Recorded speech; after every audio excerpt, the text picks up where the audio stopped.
Hello everyone, welcome to let's crack UPSC CSE Hindi. I hope आप सब लोग बहुत अच्छे होंगे। अनअकैडमी प्लेटफॉर्म पे मैं आप सबका बहुत बहुत स्वागत करता हूं। दोस्तों, गुड्स एंड सर्विस टैक्स यानी कि जीएसटी में अभी कुछ बड़े बदलाव होने वाले हैं। सरकार ने कुछ नए नियम सरकार अभी जीएसटी को लेके आने वाली है। इस वीडियो में हम देखने वाले हैं कि जो सरकार जीएसटी को लेके नए बदलाव लेके आ रही है, जो कि 1 अप्रैल से लागू होने वाले हैं। ये जो सभी नए नियम, नए बदलाव जो आने वाले हैं, ये 1 अप्रैल से लागू हो जाएंगे। हम अभी इस वीडियो में ये देखेंगे कि इस 1 अप्रैल से होने वाले बदलावों में सामान्य नागरिक यानी कि आम जनता और उसके साथ साथ जो व्यापारी वर्ग है, बिजनेस क्लास है, फिर चाहे छोटे व्यापारी हों, बड़े व्यापारी हों, उन सब के ऊपर क्या इम्पैक्ट पड़ने वाला है, इन सभी चीज़ों के बारे में हम जानने वाले हैं इस वीडियो में। चलिए शुरुआत करेंगे। डेफिनेटली आप अपना ओपिनियन जरूर बताएंगे कमेंट सेक्शन में, बिकॉज आप लोगों को पता है कि जो भी जीएसटी में ये बदलाव किए जा रहे हैं, इनसे डेफिनेटली आम जनता की जेब पर थोड़ा सा खर्चा बढ़ने वाला है, थोड़ा सा भार बढ़ने वाला है, और साथ ही साथ व्यापारी वर्ग के साथ भी कुछ जो समस्या है, व्यापारी वर्ग को भी कुछ समस्या उनकी बढ़ने वाली है। शुरुआत करेंगे, उससे पहले आपके लिए कुछ जरूरी जानकारियां। अनअकैडमी यूपीएससी सीएसई के जो हमारे प्लस कोर्सेज हैं, उन सभी पर 60% का ऑफर लेके आया है। जो हमारे होली ऑफर्स हैं, इनके लिए यहाँ पर आप देखेंगे 60% के ऑफर के साथ साथ में आपको 6 मंथ्स का फ्री एक्सटेंशन मिलता है आपके सभी कोर्सेज पे। इनमें आप जीएस, सीसेट, टेस्ट सीरीज सारी चीजें आप यहाँ पर जो है अवेल कर सकते हैं। आपको इसका जो लिंक है वो आपको इस वीडियो के डिस्क्रिप्शन में मिल जाएगा। नाउ हमारे बैचेस के बारे में जानकारी करें तो आगाज 27 यानी कि आगाज 2027 के लिए हमारा बैच वो शुरू होने वाला है, हो चुका है। प्रारंभ हमारा बैच, ये हिंदी का बैच, ये शुरू हो चुका है। पॉलिटी यहाँ पर मैंने शुरू कर दी, यहाँ पर इस बैच की शुरुआत मैंने करी है। आरंभ जो हमारा 2026 के लिए हमारा बैच है, ये भी लाइव हो चुका है। और इग्नाइट और जो हमारा इंग्लिश का बैच है वो भी लाइव हो चुका है। SHUBH शुभ 50, ये कोड डाल के आप लोग मैक्सिमम डिस्काउंट को अवेल कर सकते हैं। बाकी यूपीएससी सीएसई 2025 का जो एग्जाम होने वाला है, उसके लिए हमारा जो क्रैश कोर्स है, इवन मैं कहूँगा लास्ट क्रैश कोर्स है, इसको आप जो है अवेल कर सकते हैं। इसमें 25 के एग्जाम को टारगेट करके आपको यहाँ पर पूरी तरह से जीएस और सीसेट दोनों की प्रिपरेशन आपको यहाँ पर बेहतरीन तरीके से कराई जाएगी। चलिए जी शुरुआत करते हैं। सबसे पहले देखेंगे क्या है मामला और क्या बदलाव होने वाले हैं और कब से ये सारी चीजें बदलने वाली हैं। दरअसल अभी जो जीएसटी का डेटा है, उस डेटा में फ्रॉड करना, उसको चुराना, वो थोड़ा मुश्किल हो जाएगा, क्योंकि अभी जो ऑथेंटिकेशन है, उस ऑथेंटिकेशन को अभी और ज्यादा स्ट्रॉन्ग किया जा रहा है ना। जीएसटी डेटा को चुराना, जीएसटी में फर्जीवाड़ा करना और अब आसानी नहीं होगा, यानी कि ये चीज़ और ज़्यादा स्ट्रिक्ट हो जाएंगी।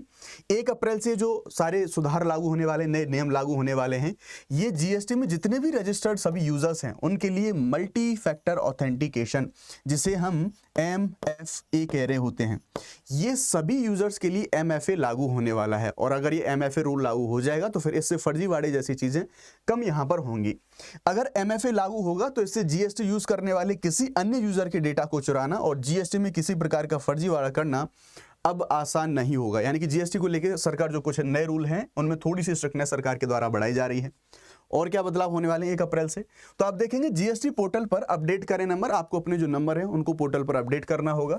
यहाँ पर MFA के तहत 1 टाइम पासवर्ड यानी कि जो OTP आएगा आपके पास, और इसके बिना यूजर लॉगिन नहीं कर पाएंगे, ठीक है। इसलिए सभी यूजर को इस माह में जीएसटी पोर्टल पर अपना जो फोन नंबर है इसको अपडेट कर लेना चाहिए, ताकि OTP प्राप्त करने में कोई दिक्कत ना हो। तो MFA अभी सभी के लिए लागू होने वाला है, सो दैट जीएसटी को लेकर जो डेटा थेफ्ट की बात आती है या फिर आपका फ्रॉड के बारे में बात आती है, इन सारी चीजों को यहाँ पर रोका जा सके ना। आगे हम देखें, इस साल 1 जनवरी से प्रयोगात्मक तौर पर 20 करोड़ से अधिक टर्नओवर वालों के लिए MFA को लागू करा गया था। यानी कि चेक करने के लिए, जांचने के लिए चीजों को ये सीमा रखी गई थी कि जिन लोगों का 20 करोड़ से ज्यादा का टर्नओवर है, उनके ऊपर MFA लागू करा जाएगा। लेकिन फिर 1 फरवरी से 5 करोड़ टर्नओवर वालों के लिए इसको अनिवार्य कर दिया गया। पहले 20 करोड़ वाले यानी कि जिनका टर्नओवर ज्यादा था, फिर 5 करोड़ वालों को बीच में शामिल कर दिया। अब सरकार ने 5 करोड़ की छोड़िए 1 अप्रैल से सभी जितने यूजर्स हैं जीएसटी के, सभी के लिए इस MFA को अनिवार्य कर दिया गया। यानी कि आपके ऊपर यहाँ पर कह सकते हैं कि एक जो एक्स्ट्रा भार है, वो एक्स्ट्रा भार पड़ने वाला है इन सारी चीजों को मैनेज करने का, इनको देखने का। अब ये MFA दरअसल है क्या? देखो, इस MFA के अलावा और भी जो काफी सारे रूल हैं, उनमें बदलाव हुए हैं, उनको मैं बताऊंगा, लेकिन उससे पहले मैं आपको बता देता हूं ये MFA है क्या।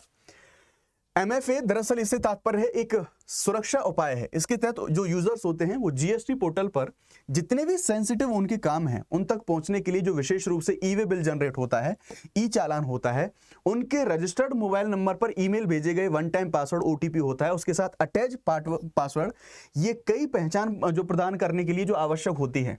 इससे अनधिकृत पहुंच, यानी कि ऐसा ना हो आपका जो इंपॉर्टेंट डेटा है, आपका ई वे बिल है, या फिर आपका जो भी सारा डेटा थेफ्ट की होने की संभावनाएं होती हैं, उन सभी चीज़ों से बचाने के लिए जो MFA है ये उसके खिलाफ में सुरक्षा, एक सिक्योरिटी प्रोवाइड करता है, एक अलग से जो परत है वो परत ऐड हो जाती है। तो MFA से अगेन यही आपके डेटा तक हर कोई जो कोई ऑथेंटिकेट नहीं है, जो अधिकृत नहीं है, वो आपके डेटा तक नहीं पहुंच पाएगा। यहाँ पर सुरक्षा के जो प्रावधान है उनको थोड़ा सा कड़ा करा गया है सरकार के द्वारा। कारोबारियों के लिए यानी कि जो बिजनेस मैन हैं या फिर बिजनेस करने वाले, व्यापार करने वाले लोग हैं, उनके लिए कुछ नई जो सूचनाएं हैं या फिर नए जो कुछ नियम हैं उनको इंट्रोड्यूस करा गया है।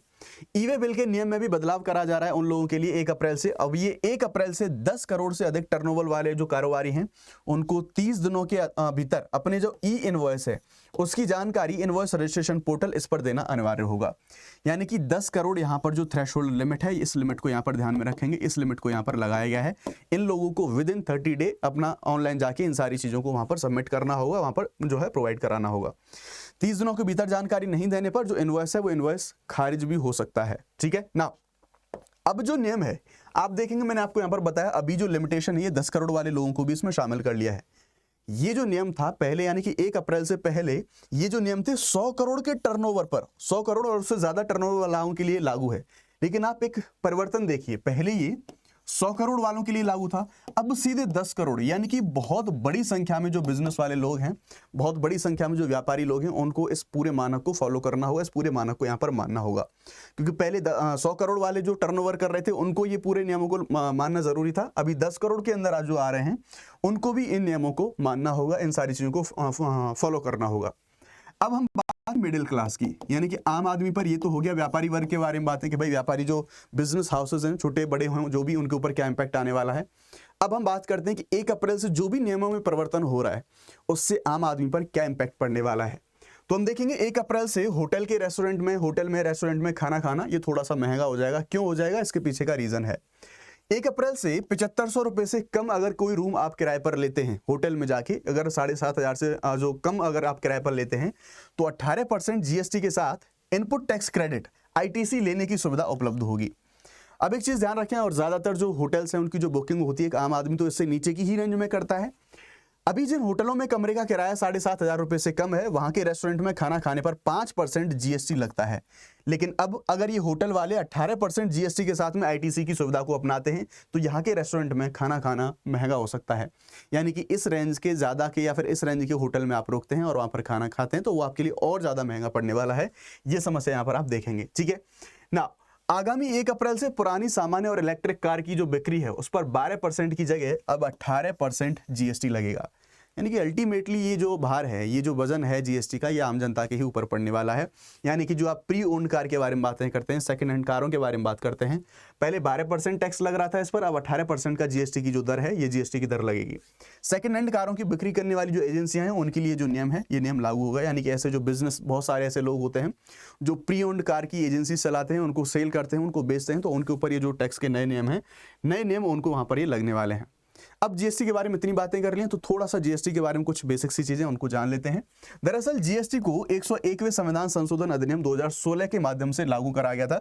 यानी कि 2016 ये अधिनियम था, इस अधिनियम का नाम 2016 था। लेकिन हाँ, ध्यान रखेंगे ये जो लागू करने की बात आती है, यानी कि GST को लागू करने की बात आती है, तो 29 मार्च 2017 को संसद में पारित करा गया था और 1 जुलाई 2017 से ये लागू हुआ था। ये देश के सबसे बड़े अप्रत्यक्ष, यानी कि ध्यान रखेंगे ये इनडायरेक्ट टैक्स है और इनमें से ये एक है। इसे एक राष्ट्र एक कर के नारे के साथ में इसको पेश करा गया था। अब देखिए यहाँ पर बोला तो ये गया था सरकार के द्वारा कि जो GST है ये GST सुविधा के लिए लाया गया था, जनता को कम परेशान करने के लिए या फिर चीज़ों को ईजी बनाने के लिए लाया गया था। लेकिन कई बार इसमें जो कॉम्प्लेक्सिटीज़ हैं वो इतनी ज़्यादा हो जाती हैं कि सुविधा की बजाय बहुत सारी असुविधाएं, बहुत सारी समस्याएं, जटिलताएं इसमें बहुत ज़्यादा होती हैं। इस वजह से जो ग्राहक हैं या फिर जो बिजनेस हाउसेज हैं उनको काफ़ी समस्याओं का सामना यहाँ पर करना पड़ता है। GST एक इनडायरेक्ट टैक्स है। जैसे इसमें कौन कौन से जो कर थे उनको शामिल करा गया, तो इसमें जो आपका उत्पाद शुल्क था, मूल्य वर्धित कर यानी कि वैल्यू एडेड टैक्स जिसे हम वैट कहते हैं, सेवा कर यानी कि सर्विस टैक्स, विलासिता कर, और इन सभी करों को इसमें शामिल कर दिया गया था। मूलतः उपभोग कर है, यानी कि कंजम्पशन बेसिस पर ये लगता है, यानी कि जो डेस्टिनेशंस होते हैं और अंतिम उपभोग बिंदु पर ये लगाया जाता है। यानी कि जब भी किसी वस्तु का, सेवा का अंतिम छोर पर, अंतिम स्तर पर जब इसका कंजम्पशन हो रहा है तो वहां पर GST को लगाया जाता है। तो इस तरह से हमने जाना कि क्या नए नियम आने वाले हैं और क्या है, थोड़ा सा GST के हमने बेसिक्स के बारे में जाना। अब आप मुझे बताएं कमेंट सेक्शन में कि ये जो सारे बदलाव हो रहे हैं आपके ऊपर इसका कैसा इंपैक्ट पड़ने वाला है। Thank you very much. जय Hind, bye bye, let's crack it.